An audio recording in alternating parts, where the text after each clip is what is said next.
sekalian yang dikasihi oleh Tuhan Yesus Kristus, kami mengucapkan selamat beribadah kepada Tuhan. Kebaktian kita akan segera dimulai. Marilah kita menyiapkan hati dan pikiran kita untuk menyembah Tuhan yang Maha Kasih. Saya mengajak Bapak Ibu, saudara-saudara sekalian untuk mengambil saat teduh sejenak.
Jiwa kami terus memuji Engkau Tuhan, karena kami senantiasa melihat setiap kebaikan-Mu di dalam kehidupan kami. Kami terus merasakan pemeliharaan-Mu yang nyata atas hidup kami, Tuhan.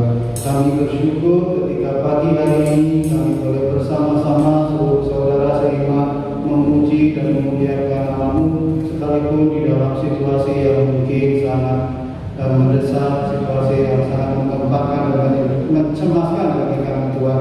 Tetapi kami tetap percaya, berserah, bersandar kepada Engkau saja ya Bapa. Kiranya Engkau memimpin menyertai ibadah kami ini dari awal hingga akhir, Tuhan, sehingga semua boleh menjadi kekuatan bagi kami di dalam menjalani setiap kehidupan kami. Kami berdoa hanya di dalam nama Tuhan Yesus Kristus Juru Selamat kami yang hidup. Amin. Bapak Ibu yang dikasihi oleh Tuhan Yesus Kristus, kesempatan pagi hari ini ayat emas yang kita ambil dari Injil Yohanes pasal yang ke-15 ayat yang ke-5. Demikian firman Tuhan. Akulah pokok anggur dan kamulah ranting-rantingnya. Barang siapa tinggal di dalam aku dan aku di dalam dia, ia berbuah banyak. Sebab di luar aku kamu tidak dapat berbuat apa-apa. Demikianlah kebenaran firman Tuhan. Mari kita kembali memuji Tuhan dengan pujian Dia sungguh baik. Dia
Saya mengucapkan selamat pagi, shalom, salam sejahtera bagi kalian semua.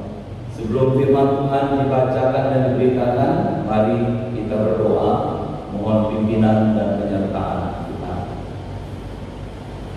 Bapa dalam surga, kami bersyukur dan terima kasih untuk kesempatan yang baik pada pagi hari ini. Kembali kami boleh mengikuti ibadah mandiri. Sebentar firman akan dibacakan, firman akan diberitakan. Kami mohon Roh Kuduslah yang menolong setiap kami, untuk kami mengerti dan kami diberi kekuatan untuk hidup dan melakukan firman di dalam keseharian kami. Berkati urapi hamba-Mu yang terbatas yang akan menyampaikan firman. Terima kasih Bapa, kami menyerahkan pemberitaan firman dari awal pertengahan hingga akhir di dalam Tuhan Juru Selamat kami, Yesus Kristus. Amin. Saya mengajak kita melihat dan memperhatikan satu bagian firman Tuhan yang dicatat di dalam kitab Filipi pasal yang ketiga, ayat pertama bagian B hingga ayat yang ke-11. Filipi 3 ayat 1 bagian B hingga yang ke-11.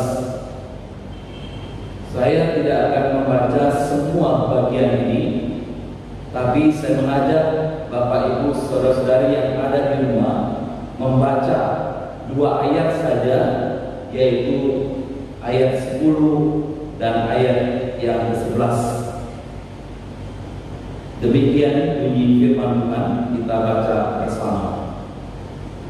Yang dikehendaki ialah mengenal Dia dan kuasa kebangkitannya dan persetubuhan dalam penderitaannya, di mana aku menjadi serupa dengan Dia dalam kematiannya, supaya aku akhirnya beroleh kebangkitan dari antara orang mati. Amin. Bapak Ibu, saudara-saudari yang dikasihi Tuhan, saya akan awali khotbah hari ini dengan mengajukan satu pertanyaan penting. Saya katakan penting karena jawaban dari pertanyaan ini akan menjadi penentu bagaimana dan seperti apa engkau menjalani kehidupan di dunia ini. Pertanyaannya seperti ini: apa tujuan hidupmu? Kaum bijaksana mengatakan orang yang tidak punya tujuan hidup sama seperti orang yang berenang dalam kegelapan malam di tengah lautan, dan kemungkinan besar ia akan terdampar di tempat yang tidak diharapkan. Pernahkah kita berpikir, kita bertanya pada diri sendiri, mengapa aku ada di dunia ini? Kita lahir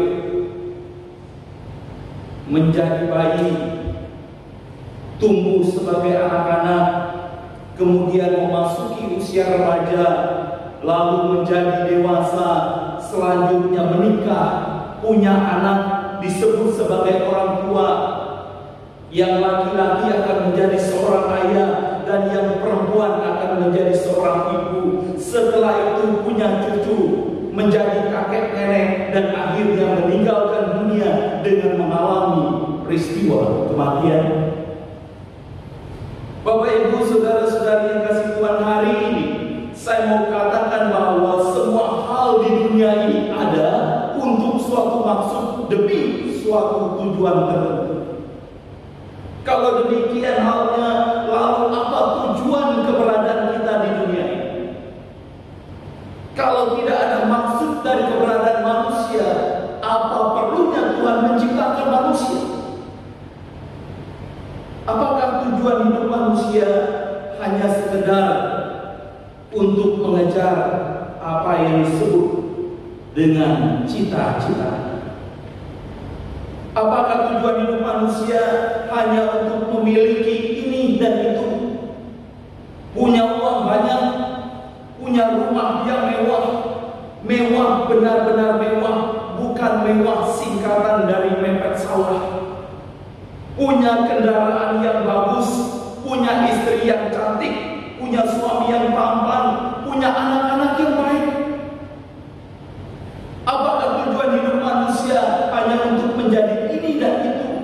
Menjadi orang yang terkenal, menjadi orang yang terpandang, menjadi orang yang memiliki popularitas tinggi. Kalau hal seperti yang saya sebutkan tadi yang menjadi tujuan hidupmu, maka pada hari ini melalui keberadaan virus corona, Tuhan ingin memberi peringatan kepadamu.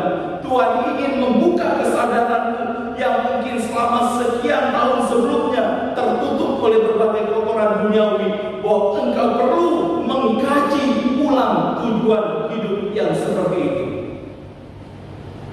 Bapak, Ibu, saudara-saudari yang ada di rumah, di zaman ini ada begitu banyak orang yang telah mencapai yang disebut dengan kesuksesan. Mereka punya kuasa yang besar, mereka punya kekayaan yang banyak, mereka menjadi orang populer. Sebenarnya orang seperti itu bukan saja ada di zaman ini.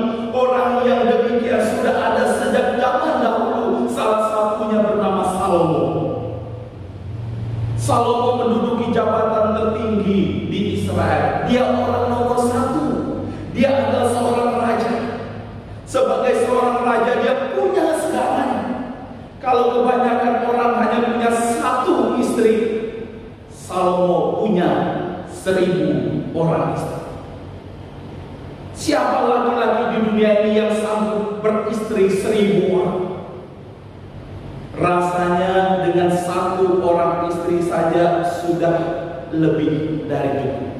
Selain itu Salomo punya harta yang banyak, punya hikmat yang tidak tertandingi oleh siapapun, punya kuasa, dikaruniai rupa yang tampan, punya kekuatan perang yang hebat, dan dia juga punya banyak kuda perang. Semua ada dalam genggaman Salomo dan tidak ada yang tidak dia punyai. Tetapi tahukah Bapak Ibu sekalian apa yang dikatakan Salomo lewat tulisan di masa tuanya? Dikatakan semuanya sia-sia. Kesia-siaan di atas kesia-siaan. Salomo menyadari segala hal yang dia capai dengan menjadi ini dan itu, punya ini dan itu, hanyalah kesia-siaan. Oleh karenanya berkaca dari pernyataan Salomo, saya mengatakan bahwa segemilang apapun pencapaianmu di dunia, tidak ada artinya sama sekali dibandingkan dengan pengenalan akan Kristus. Rasul Paulus mengatakan semua pencapaian yang dia dapatkan sebelum mengenal Kristus tidak lebih bernilai dari sampah. Oleh karenanya kalau hari ini ada orang yang sudah mengenal dan hidup dalam Kristus, kemudian demi sesuatu, entahkah berbentuk jabatan, harta, atau pasangan hidup, lalu melepaskan Kristus, maka itu artinya ia melepaskan yang mulia demi sesuatu yang hina. Ia membuang yang kekal demi sesuatu yang fana. Ia mencampakkan yang berharga demi sesuatu yang Paulus sebut dengan sampah. Bapak Ibu saudara-saudari kasih Tuhan, kata sampah sebagaimana ditulis Paulus dalam ayat ke-8 dari Filipi pasal 3, dalam bahasa aslinya adalah skobalon. Kata skobalon terjemahan dalam bahasa Indonesia artinya adalah sampah, kotoran manusia atau tinja.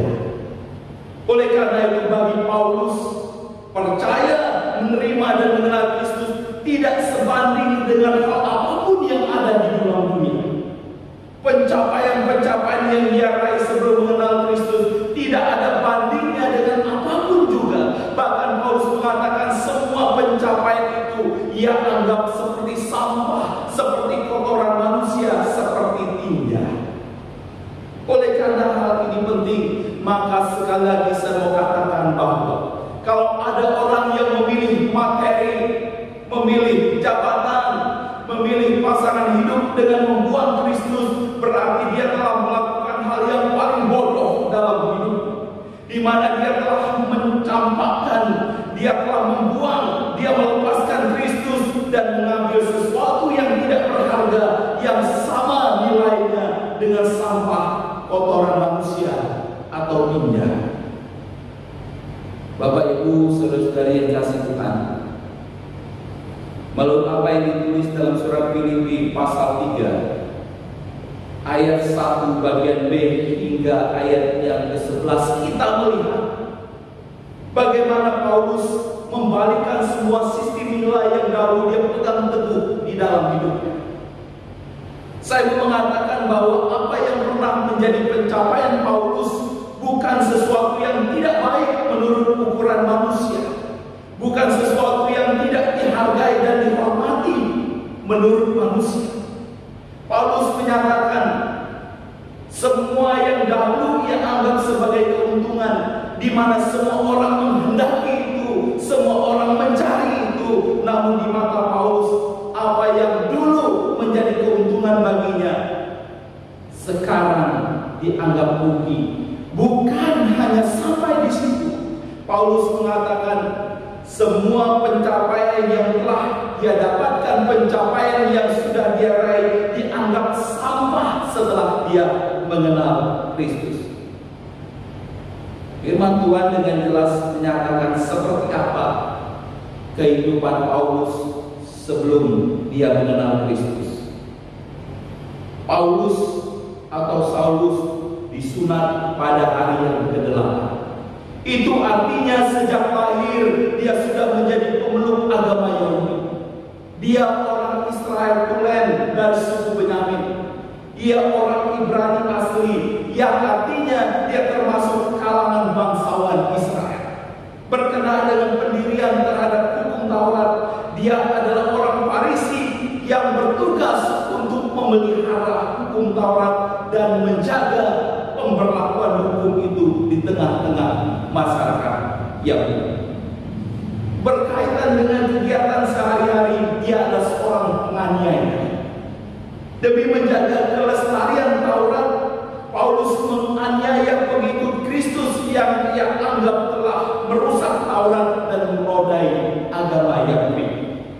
Bertalian dengan kebenaran dalam mentaati hukum Taurat, dia tidak percaya. Begitu banyak pencapaian prestasi yang Paulus dapatkan sebelum dia mengenal Kristus. Oleh karena itu dapat kita katakan bahwa sebelum mengenal Kristus, tujuan hidup Paulus untuk memiliki ini itu dan menjadi ini itu sudah tercapai. Sebelum mengenal Kristus, tujuan hidup Paulus adalah untuk dirinya sendiri. Tetapi setelah dia mengenal Kristus, tujuan hidupnya berubah. Ia tidak lagi hidup dalam tujuan hidup yang lama. Sebaliknya dia hidup dalam tujuan hidup yang baru, dengan tidak lagi hidup untuk dirinya sendiri, melainkan dia hidup untuk Kristus. Sehingga dia berkata, yang kukandaki ialah mengenal dia dan kuasa kebangkitan dan persekutuan dalam penderitaannya, di mana aku menjadi serupa dengan dia dalam kematiannya, supaya aku akhirnya beroleh kebangkitan dari antara orang mati.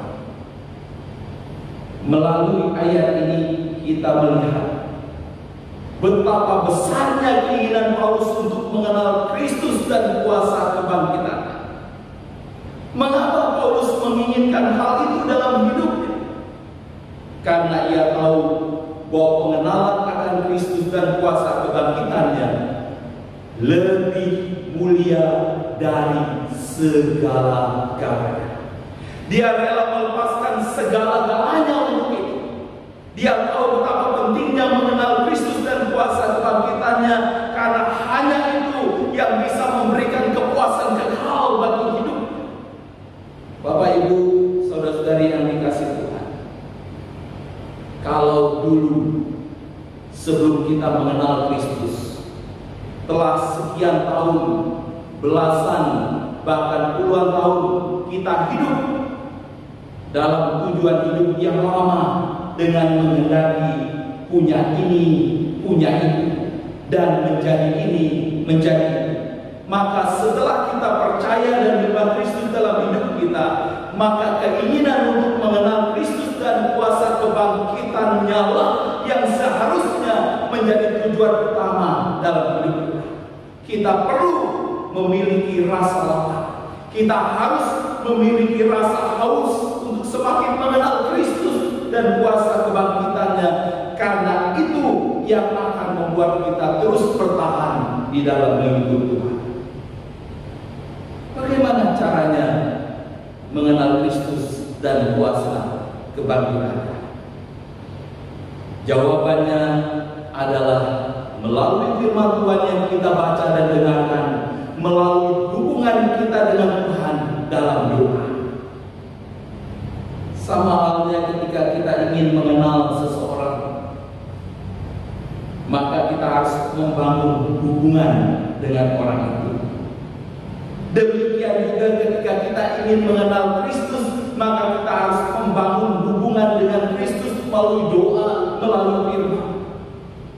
Mari kita terus kembangkan keinginan untuk semakin mengenal Kristus dan kuasa kebangkitan. Bapak, Ibu, saudara-saudari yang ada di rumah, hari-hari ini di saat kita tidak bisa bersekutu dengan saudara-saudara seiman, dengan datang beribadah di gereja karena wabah virus corona, maka kita bisa bersekutu dengan Tuhan di rumah. Di saat kita menjalankan himbauan pemerintah untuk tetap berada di rumah, maka kita memiliki begitu banyak waktu untuk berdoa bersama-sama dengan seluruh anggota keluarga. Di tengah-tengah situasi seperti ini, di mana kita harus menjalankan pola hidup sehat dengan mengkonsumsi makanan yang bergizi, menjaga kebersihan diri dengan sesering mungkin mencuci tangan, dan tetap berada di rumah demi memutus mata rantai penyebaran virus corona. Dengan demikian, itu artinya kita sudah mendukung upaya pemerintah. Tetapi di sisi lain, ada hal penting yang harus terus kita lakukan, yaitu berdoa, memohon kepada Tuhan agar kita semua terhindar dari virus corona, dan doakan terus agar wabah corona sehingga cepat berakhir dan kemudian kita bisa berkumpul kembali beribadah bersama di tempat ini, beribadah di rumah Tuhan, beribadah di gereja. Selamat hari Minggu. Tuhan Yesus memberkati. Tuhan memelihara hidup kita semua. Amin. Demikianlah kebenaran firman Tuhan yang telah kita dengarkan dan kita renungkan bersama-sama. Tiba saatnya kita di akhir ibadah kita akan menyanyikan pujian doxologi, doa berkat oleh Bapak Pendeta Aron Andreas, dan ditutup dengan pujian. Amin.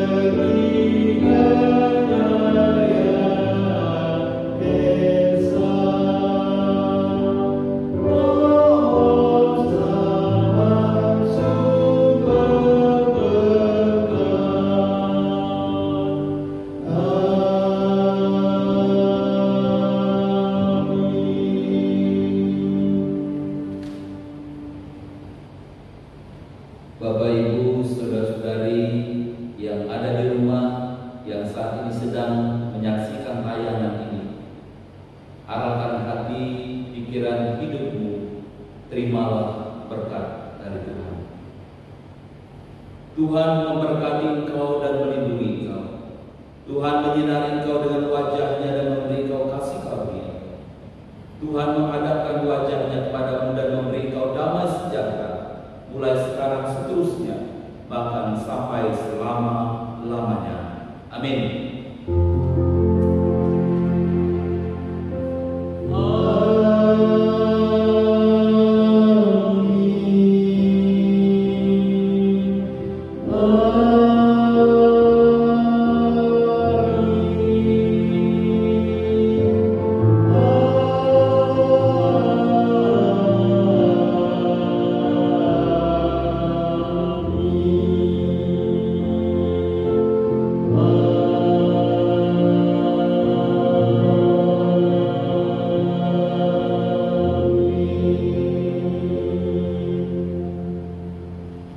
Ibadah selesai, silakan